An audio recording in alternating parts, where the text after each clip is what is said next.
कि जंगल महल की गलियों से एक आवाज आया है, जंगल महल की गलियों से एक आवाज आया है, उठो नौजवानों फिर से इनकलाब आया। क्या आप तैयार हैं? और बैंक है, they have their vote banks because they are from NDA and India. कोई फर्क नहीं कैंडिडेट कौन होगा, who will be the candidate. आप इंडिया से हैं, इंडिया गठबंधन से हैं, ये लोग आपको वोट करेंगे। आप एनडीए से हैं, ये लोग आपको वोट करेंगे। I am an independent new Qamar party. हमारे झारखंड में भी क्या सेफ है, 81 में 56 इंडिया के पास, 24 एनडीए के पास, 56, 24, 80 हम अकेले हैं। यानी हमारे पास कोई वोट बैंक नहीं, हमारे पास कोई समीकरण नहीं। और हमने क्या कहा कि पार्टी बनती है बिगड़ती है, कोई आज बीजेपी में है कल को तृणमूल में चला जाएगा। समाज आपका चिरंजीवी है, आप समाज के साथ रहिए। किसी एमपी एमएलए में इतना ताकत आपने देखा था क्या? हमने स्पष्ट कहा कि आप हमारे राजनीतिक कार्यक्रम में आते हैं, अच्छी बात है, आप मेरी पार्टी के मीटिंग में आते अच्छी बात है, लेकिन आप समाज की मीटिंग में पहले जाइए। हमने एकमात्र भी एमएलए जिसने कहा था, जबकि आप भी जानते हैं 2029 में पता नहीं हमारा क्या होगा, क्योंकि हम नया विधायक है, हमारे पास कोई समीकरण नहीं है। 2029 में हमारे केसर समाज से होते तो हम भी बोलते पहले अपना देखते हैं भाई, लेकिन हम मैं यदि ममता बनर्जी घरे गिदर छुआ रहतो न तो टुकु समझतो न कि एते बड़ लोग इतना बेस हमार समाजटा है, मोर समाजटा। किंतु आज के मैं एक शोषित वंचित समाजेर बेटा, सोई खातिर मैं कहलो कि विधायक सांसद बादे स्थितिटा पहले भालो रहेक चाहिए, सामाजिक स्टेटसटा भालो रहेक चाहिए, सामाजिक पहचानटा भालो रहेक चाहिए, ओकर आइडेंटिटीटा भालो रहेक चाहिए। तोहरानी बुझे बारिया आज तोहरानी करो जंगल महले दोमे हमरा सामाजिक नेता हाथ की ना नहीं, कोई तक मुंह से बोली बहराई ले, कोई टाइम कोनो कह पारला की एकटाও कही दे जितना कथा मैं कहला मीडिया कह भाषण कह जे जितना उदाहरण मैं दिलो, जितना मैं उदाहरण दिलो, हमको बता याद करके बताइएगा कि आपने कौवा को भी देखा है। आपने की बोले कौवा के बोलते बारी ना, क्या आपने कभी कौवा के गले में या पांव में भेड़ी देखा है? क्या उसे कभी पिंजरे में देखा है? क्या उसे कभी किसी रस्सी में या किसी भी प्रकार से बंधन में देखा है? नहीं देखा है। आपने क्यों कौवा के बंधन देखे छी ना? क्यों नहीं देखा है? तो कौवा भले काला होता है, देखने में भले आपको बुरा लगे, देखने में बदसूरत लगे, लेकिन जो वो काव काव काव काव चिल्लाता है, काव काव जो करता है ना, उसकी मातृभाषा है। और जो मातृभाषा बोलते हैं, मातृभाषा ही नहीं, हमारी मातृभाषा, हमारी परंपरा, हमारी संस्कृति, जो मातृभाषा बोलते हैं वो कभी गुलाम नहीं होते, उन्हें कभी कोई गुलाम नहीं बनाता।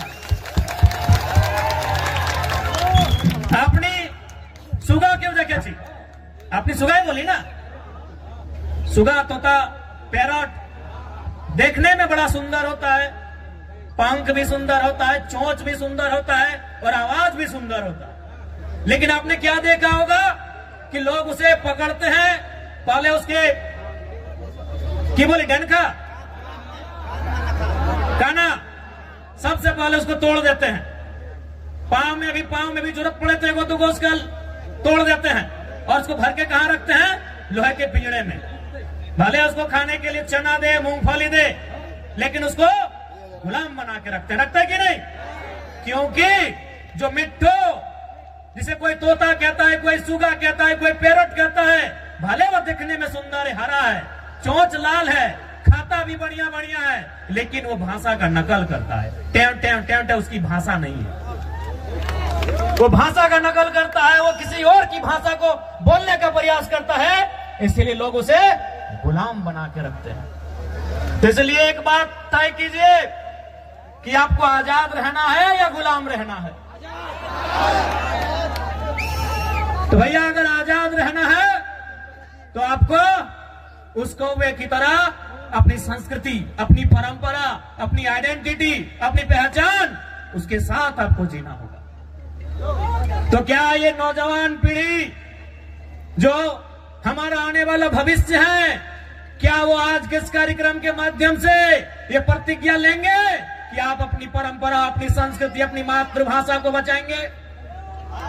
क्या आप प्रतिज्ञा लेंगे? क्या आप अपने सामाजिक कार्यक्रमों को, अपने सामाजिक आंदोलन को आगे बढ़ाएंगे? क्या आप प्रतिज्ञा लेते हैं? आज आपको ये प्रण लेना होगा, क्योंकि 21वीं सदी में हम जी रहे हैं। आज बहुत जल्दी हम लोग दिशा से हट जाते हैं, अपने रास्ते से भटक जाते हैं। इसलिए आज नौजवान पीढ़ी को विशेषकर आपको ये प्रण लेने की आवश्यकता है कि आज हमारी पहचान क्या है, हमारी परंपरा क्या है। उस पहचान को, उस परंपरा को, उस भाषा, उस संस्कृति की विरासत को, उसे सुरक्षित रखना है। आज हमें ये प्रण लेना होगा। ठीक है दादा, टुकु बोसुन, नमस्कार नमस्कार। তুমি নিয়েছি নাই, আমি বুঝতে পারি তুমি বসুন। आज ये प्रण लेने की आवश्यकता है, और विशेषकर जंगल महल के नौजवानों, मेरे भाइयों, मेरी बहनों, मेरे अभिभावकों, मुझे अफसोस होता है, मुझे दुख होता है आपको यहां देखकर। दुख हमें झारखंड के लोगों को भी देखकर होता है, लेकिन आपके लिए दुख थोड़ा ज्यादा इसलिए होता है कि जैसा भी सही जमशेदपुर वालों को झारखंड मिला, सरायकेला वालों को झारखंड मिला, धनबाद वालों को झारखंड मिला, बोकारो वालों को झारखंड मिला, हजारीबाग गिरिडीह को झारखंड मिला, रामगढ़ को झारखंड मिला, रांची को झारखंड मिला, लेकिन झारखंड बनने का हकदार और झारखंड में शामिल होने का हकदार पुरुलिया, झारग्राम, बांकुड़ा के लोग भी रखते थे। आज बिल्कुल इस बात का अफसोस आपकी आंखों में भी झलक रहा है और हमें भी झलकता है। जो आंदोलन कोयलांचल में था, जो आंदोलन लोहांचल में था, कोयलांचल यानी हमारा जो कोलियरी कोयला का क्षेत्र है, धनबाद, बोकारो, गिरिडीह, हजारीबाग का हिस्सा, और लोहांचल यानी जमशेदपुर का क्षेत्र, वही आंदोलन आपके जंगल महल में भी था। जो त्याग कोयलांचल वालों ने किया था, जो त्याग लोहांचल वालों ने किया था, वह त्याग जंगल महल वालों ने भी किया था। लेकिन आज कोयलांचल वालों को, लोहांचल वालों को कहने के लिए झारखंड मिला, हालांकि अधिकार वहां भी उनको नहीं है। आज भी वहां उनको मजदूरी के लिए तरसना पड़ता है। उनकी जमीनों में कोयला, उनकी जमीनों में अभ्रक, उनकी जमीनों में लोहा, उनकी जमीनों में लगभग 80 प्रकार के मिनरल्स पाए गए हैं, लेकिन आज उन्हें नौकरी के लिए तरसना पड़ता है। लेकिन हाँ, उनके पास कहने के लिए है, हमारे काछे ए शब्द आछे कि हमरा झारखंड, हमरा पवाली झारखंड, लेकिन आपके पास वह भी कहने को नहीं है कि हमारे पूर्वजों ने, हमारे बाप दादा ने जो आंदोलन किया था, जो संघर्ष किया था, उसके बदले आप उस झारखंड का हिस्सा नहीं बन पाए। तो कहीं ना कहीं इसमें भी साजिश है, साजिश है, बहुत बड़ी साजिश है। तो इसलिए नई पीढ़ी को यह प्रण लेना होगा कि हमारे पूर्वजों ने आंदोलन को जहां लाकर छोड़ा है, वो विरासत जो हमें देकर गए हैं, उस विरासत को यहां से फिर से हमें लेकर जाना होगा। क्या आप तैयार हैं? कि जंगल महल की गलियों से एक आवाज आया है, जंगल महल की गलियों से एक आवाज आया है, उठो नौजवानों, फिर से इनकलाब आया। क्या आप तैयार हैं? और देखिए नौजवानों, मेरे भाइयों, हम जिस रास्ते में चलने जा रहे हैं, जो कार्य हम करने जा रहे हैं, मानते हैं आसान नहीं है। एक काजटा सरल नहीं आछे, किंतु असंभव भी नहीं है। मानते हैं वो काम आसान नहीं है, वो काम सरल नहीं है, लेकिन वो असंभव भी नहीं है।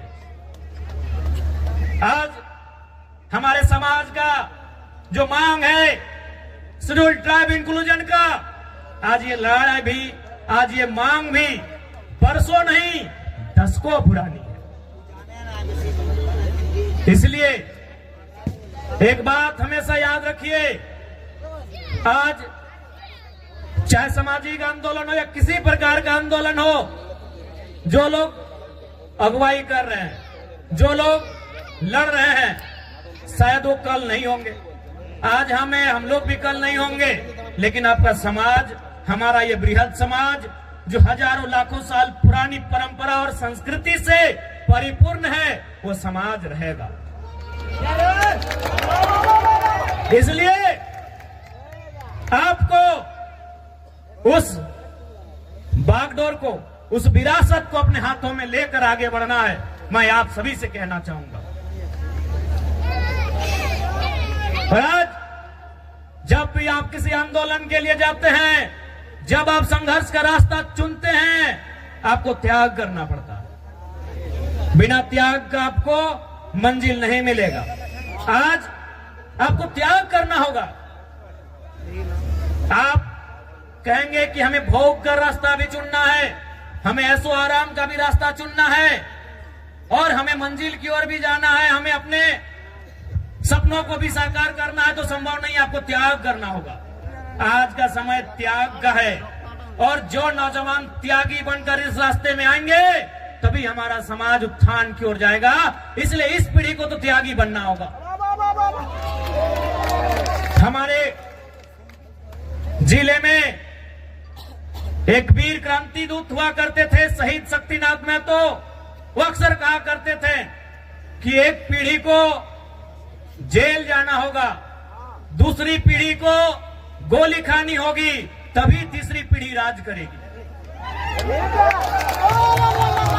हमारी एक पीढ़ी जिसमें शहीद शक्तिनाथ महतो स्वयं, जिन्होंने ये नारा दिया था कि एक पीढ़ी को गोली खाना होगा, और शहीद शक्तिनाथ महतो ने खुद गोली खाई। उनके साथ निर्मल दादा ने गोली खाया।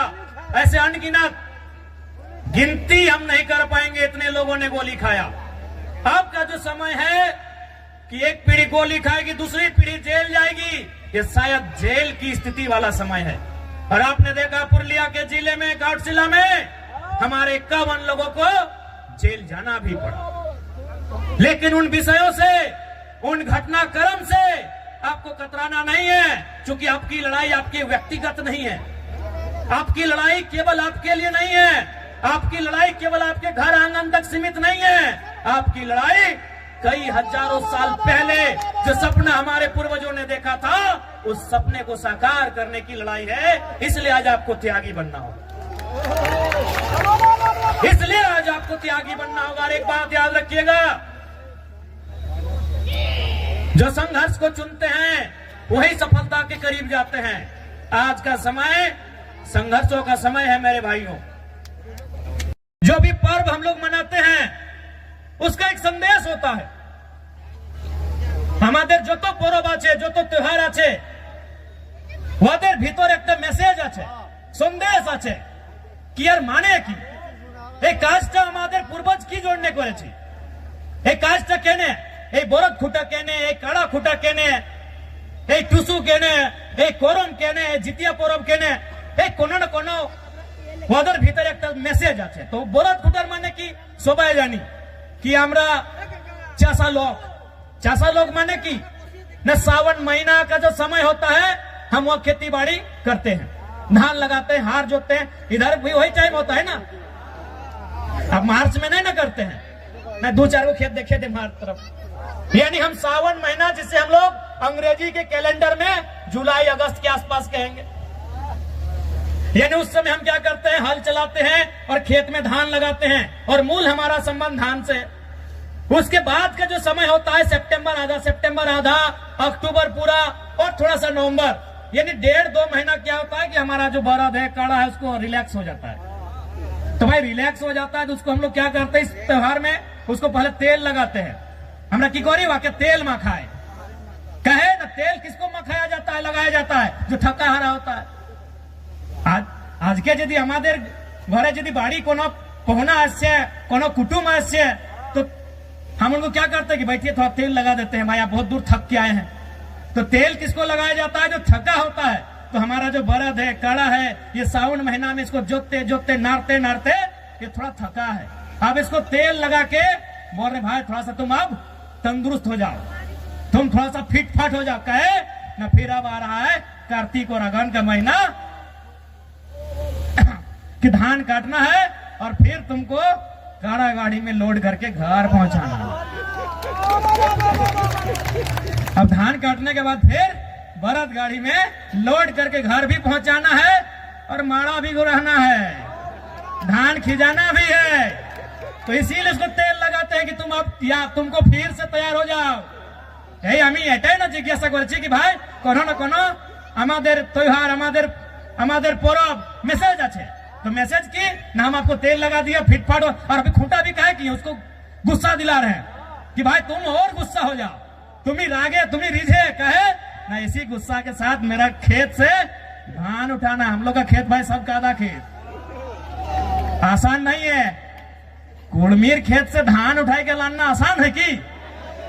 तो वही उसको गुस्सा दिलाते हैं, सूप से मंदिर बजा के ऐसे मैंने उसको हलकार के कि भाई हाँ तुम गुस्सा करो, तुम गुस्सा करो, हम चाहते हैं तुम गुस्सा करो, और उस गुस्सा के बदले जब हम धान खेत में तुमको नारेंगे फिर उठा के उसको बाहर लेके आना है। तो यह है हमारे बरद खुटा करने का हम पीछे हमारे पूर्वजों का मतलब कि पहले तेल लगा के तुमको तरोताजा करेंगे। क्या कि सावन महीना के बाद तुम कुछ काम नहीं किया है, तुम आराम से घर में बैठा है और सावन महीना के बाद हरा हरा घास मिलता है और जितना बढ़िया बढ़िया खाना खाने के बाद थोड़ा आदमी आलसी हो जाता है, तो इन लोग भी आलसी हो गया थोड़ा। तो इसीलिए अब फिर से आ गया है टाइम कार्तिक महीना का, अगहन महीना का। अब इन लोग को